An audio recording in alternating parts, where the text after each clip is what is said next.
How's it? Welcome back to Bez's Garage. Okay, so if you have a bit of a look at the old chassis in front of me here, I've completely stripped it down. I've just gone through and welded up everything for the last time, so I've checked that I've welded everything that I should have done.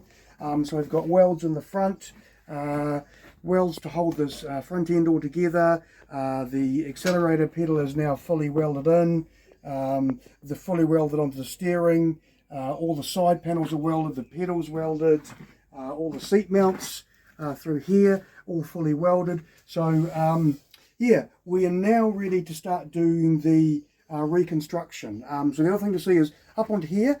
So we've changed the brake from being on the pedal to a hand one, and I've made up the special adapter here which enables me to have your hands on the brake and very easily grab the brake and do some stopping that way, so you don't take your hands off the steering wheel, which will make it better. So it's just hanging on with the steering and using the accelerator to drive the mower. The other thing that I did was I mocked up a couple of exhausts.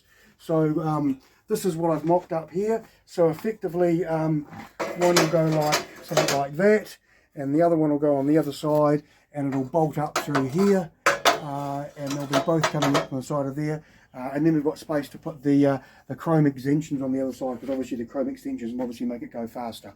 I have bolted in the right angle drive. I've put some oil in it, which is always a good thing to do. And I've got the correct bolts for it now, so we can tighten up this, and this would all be secured. The next thing to do is to grab the axle, put the axle in and start setting up that. And if you come over to the bench here, we've got a whole lot of pieces, steering arms, brakes, and the clutch pedal, yeah, all that sort of stuff. So basically what we have to do now is fit all that stuff back into the mower, and so that's my next task.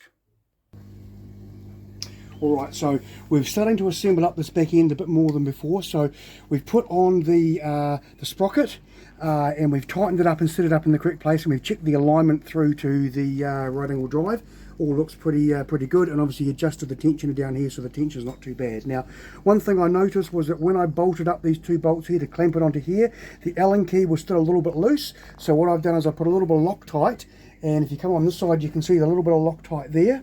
And I also did the same thing on this side where the brake disc is, put a little bit of Loctite in it, because I didn't want those keyway to move when we were using it, because there was a lot of bumps. But it's very tight on there, but it's just the, I didn't want the keyway to move. So the brake is now on as well, all tightened up and adjusted correctly. And I've put a spacer or a little clip that I made on the side of here, which holds that brake pipe out the way, so it's not going to hit on anything, and the spring's going to protect it as well. So when I put the axle in, I marked the center position, and then I measured out each side so they were even, and then I checked that the whole thing was in under the 1 meter wide, which it was. So then I marked them with a black pen to know where that was.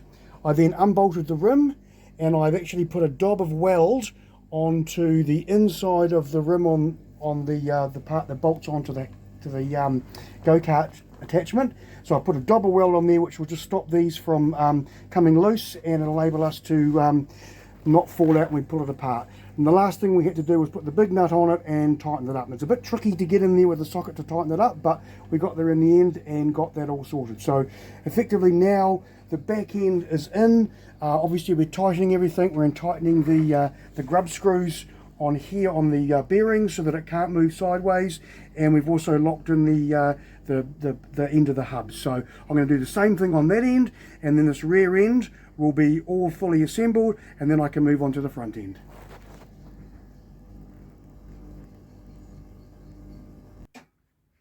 So we've got the clutch now assembled, bolted it through, welded up. The pulleys are both on here. I've checked that those are aligned that way.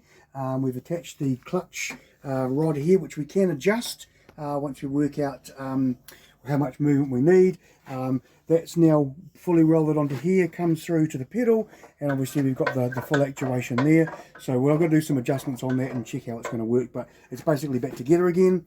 Then we've done the main steering rod right up through to the front. I had to grind a bit more out of here so that we could get it to fit through, but effectively now we've got the steering completely working, and as you can see it's nice and easy to move. which is going to be awesome. So we might have to play around with how much steering we've got, but at least it's all in there, it's all moving. There's no slop in it, so it's going to feel nice and solid when it's all done. Yeah, so now we can look at bolting the motor back in again. Alrighty, so we've got the mower on the trailer, we've got the motor bolted in, accelerator cable's done, it does run, exhausts are on, seats bolted in, covers bolted in, wheels are all on, everything's tight.